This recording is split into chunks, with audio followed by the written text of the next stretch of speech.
You're listening to the Telltale channel. Don't forget to check me out on all social media: Patreon, Twitter, Teespring, and Etsy. All links can be found in the description or on my website, telltaleatheist.com. Hey, this is Owen. If you're comfortable, leave your first name and state at the sound of the tiny truck backing up. Hey there, my name is Jenna and I'm from California.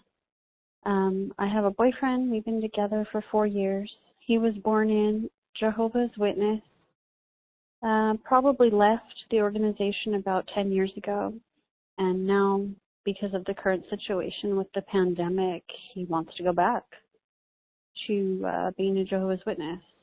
I'm an atheist and will never become a Jehovah's Witness, so this is causing a lot of problems between us. I was just wondering if you had any advice for what I could do to try to help him not go back. He's really not interested in watching any ex-Jehovah's Witness videos or any information about that, so I'm kind of lost. I don't really know what to do. So, I mean, even if we do break up, I don't want him to go back to the organization. So, anyways, thanks. Bye. That would be really disappointing if you couldn't, manage to keep it going. I've had a lot of voicemails recently about how to deprogram people. How do you deal with this? How do you go about trying to prevent people from going down an extremist path, basically? And I've talked about it at length on various different podcast clips, and I've also talked about it on my main channel. So try searching through my video library on the podcast and on the main channel for deprogramming. I should have some stuff on there about it. But the general idea behind what I do with deprogramming is very similar to street epistemology. So there are different types of basically compliance techniques, right? The one you probably have heard about is called NLP, Neuro-Linguistic Programming. It is a largely immoral system, and for that reason, I don't use it. I don't believe in using NLP. It leads you to come across as a scumbag. If you're trying to build a trust relationship with somebody, NLP is self-defeating. You're going to come across as a scumbag, so don't bother using that one. Another compliance technique, I don't know that I would even call street epistemology a compliance technique technically, but street epistemology in a lot of ways is used to get people to examine their beliefs and their thought process on a micro level and process whether or not their reasoning is sound. Through the entire conversation, you're going to want to be as non-confrontational as possible. Use words like we and us. Don't say, I want you to figure this out. I want you to look this up. Or, I looked this up and I found blah, blah, blah. You want to use we and us words. Let's figure this out together. I want us to come to this conclusion. We want to be right. Both of us do.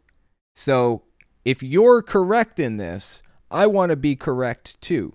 So let's work our way through this and figure out if we're using sound reasoning here. Another key to street epistemology is don't bring up any evidence. Evidence likely will not convince them anyways. Like if you say Jehovah's Witnesses were members of the United Nations for this long, blah, blah, blah. That's probably not going to be very convincing. They're just going to shut down. And the trick to this method is trying to prevent them from shutting down.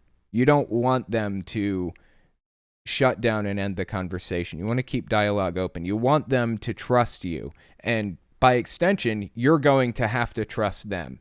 You have to build a trust relationship. You have to trust each other for this to work. You don't want to shut down. You don't want them to shut down. So there has to be some give and take in the conversation. Don't present any facts to them. Just come at it in a purely logical and rational way. You're going to want to establish what they believe why they believe it, and how we can know if that's correct. So, for example, say they claim that Jehovah is God's real name. I've used this example before. That is the what. What do they believe? They believe Jehovah is God's real name. Why do they believe that? So say, let's figure this out. Let's figure out if Jehovah really is God's real name. Why do you believe that? I want to figure this out with you. And they will cite scriptures and tell you about the Tetragrammaton and all that other stuff. This so happens that Jehovah isn't actually God's real name. It was fabricated later. In fact, J's didn't even exist until thousands of years after the Bible was supposedly written. It was like in the 1600s or something when J's were invented. So now we've established what they believe, and we've established why they believe it. Now we can ask them, how can we know for sure that this is true? Is there some way to know for sure that this is true? It's a very complex method, and it takes a lot of practice. It sounds pretty straightforward when I'm sitting here explaining it to you, but it's really very difficult to master. If you watch Anthony Magnabosco on YouTube, he does a really good job of using street epistemology to basically reason people out of unreasonable beliefs. Also, Cordial Curiosity talks about this exact thing. So try giving those channels a watch and see if that helps you at all. Good luck. I really hope things turn out for the best with you and with the situation. I really hope he doesn't go back. But for the record, apparently, from what I hear, my mom has been talking about Armageddon a lot with Mike, my grandparents, and stuff lately. She's been talking about how this is the end and we need to be prepared for it and everyone needs to get baptized and all that other good junk. And some people in the family are not terribly happy about that.